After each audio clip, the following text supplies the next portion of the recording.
മനുഷ്യ വന്യജീവി സംഘർഷം മൂലമുള്ള വിളനാശം ലഘൂകരിക്കാൻ സൗരോർജ്ജ വേലി പദ്ധതിയുമായി കൃഷിവകുപ്പ്.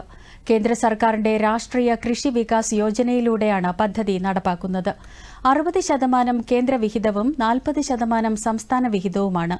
പദ്ധതിക്കായി വയനാട് ജില്ലയ്ക്ക് 3.88 കോടി രൂപയാണ് അനുവദിച്ചിരിക്കുന്നത്. മനുഷ്യ വന്യജീവി സംഘർഷം മൂലമുള്ള വിളനാശം ലഘൂകരിക്കാൻ സൗരോർജ്ജ വേലി പദ്ധതിയുമായി കൃഷിവകുപ്പ്. കേന്ദ്ര സർക്കാരിന്റെ രാഷ്ട്രീയ കൃഷി വികാസ് യോജനയിലൂടെയാണ് പദ്ധതി നടപ്പിലാക്കുന്നത്. 60% കേന്ദ്ര വിഹിതവും 40% സംസ്ഥാന വിഹിതവുമാണ്. 2023-24 സാമ്പത്തിക വർഷം ഉൾപ്പെട്ട പദ്ധതിക്ക് ഈ വർഷം മാർച്ച് അവസാനമാണ് ഫണ്ട് കിട്ടിയത്. പിന്നാലെ തെരഞ്ഞെടുപ്പ് പെരുമാറ്റച്ചട്ടം നിലവിൽ വന്നതിനാൽ നടത്തിപ്പ് വൈകി. ഇപ്പോൾ പദ്ധതി രൂപരേഖയ്ക്ക് അംഗീകാരം ലഭിച്ച 6 ജില്ലകളിൽ വേലി നിർമ്മാണത്തിന്റെ പ്രാരംഭ നടപടികൾ തുടങ്ങി. കൊല്ലം, കോട്ടയം, ഇടുക്കി, വയനാട്, കോഴിക്കോട്, കണ്ണൂർ ജില്ലകളിലാണ് തുക അനുവദിച്ചത്. അതത് ജില്ലയിൽ പ്രിൻസിപ്പൽ കൃഷി ഓഫീസർമാരാണ് സൗരോർജ്ജ വേലി എവിടെ, എത്ര കിലോമീറ്റർ വേണമെന്നതിന്റെ രൂപരേഖ തയ്യാറാക്കുന്നത്. അതിനായി പഞ്ചായത്ത് തല ഗുണഭോക്തൃ സമിതിയുടെയും താൽപര്യങ്ങളും നിർദ്ദേശങ്ങളും പരിഗണിക്കും. കാർഷിക മേഖലയിൽ വന്യജീവികളുടെ ആക്രമണം രൂക്ഷമായ പ്രദേശമാണ് തെരഞ്ഞെടുക്കുക. നിലവിൽ സൗരോർജ്ജ വേലിയുള്ള പ്രദേശങ്ങൾ പദ്ധതിയിൽ ഉൾപ്പെടുത്തുകയില്ല.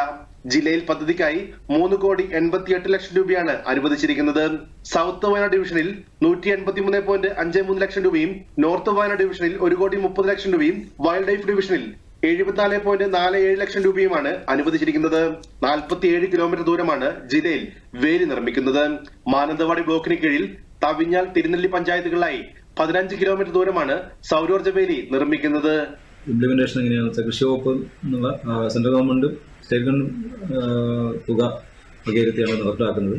പക്ഷേ ഇതിന്റെ ഇംപ്ലിമെന്റേഷൻ യഥാർത്ഥത്തിൽ ഫോറസ്റ്റ് ഡിപ്പാർട്ട്മെന്റിനെയാണ് ചുമതലപ്പെടുത്തിയിരിക്കുന്നത്. അപ്പോൾ അതിന്റെ ഭാഗമായിട്ട് തിരുനെല്ലി പഞ്ചായത്തിലും തവിഞ്ഞാൽ പഞ്ചായത്തിലുമാണ് ഇത് ആദ്യഘട്ടത്തിൽ നടപ്പിലാക്കുന്നത്.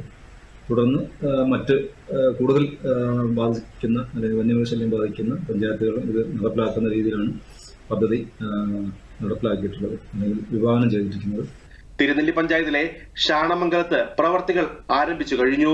തവിഞ്ഞാൽ പഞ്ചായത്തിലെ പേരിയയിലും പ്രവർത്തനങ്ങൾ ആരംഭിച്ചിട്ടുണ്ട്. വനം വകുപ്പിനാണ് പദ്ധതിയുടെ നടത്തിപ്പ് ചുമതല. തുക ലഭ്യമാവുന്നതനുസരിച്ച് വന്യമൃഗശല്യം രൂക്ഷമായ കൂടുതൽ സ്ഥലങ്ങളിലേക്ക് സൗരോർജ്ജ വേലി സ്ഥാപിക്കുമെന്ന് കൃഷി അസിസ്റ്റന്റ് ഡയറക്ടർ PG വിനോദ് പറഞ്ഞു. Arun Vincent, news bureau, Wayanad.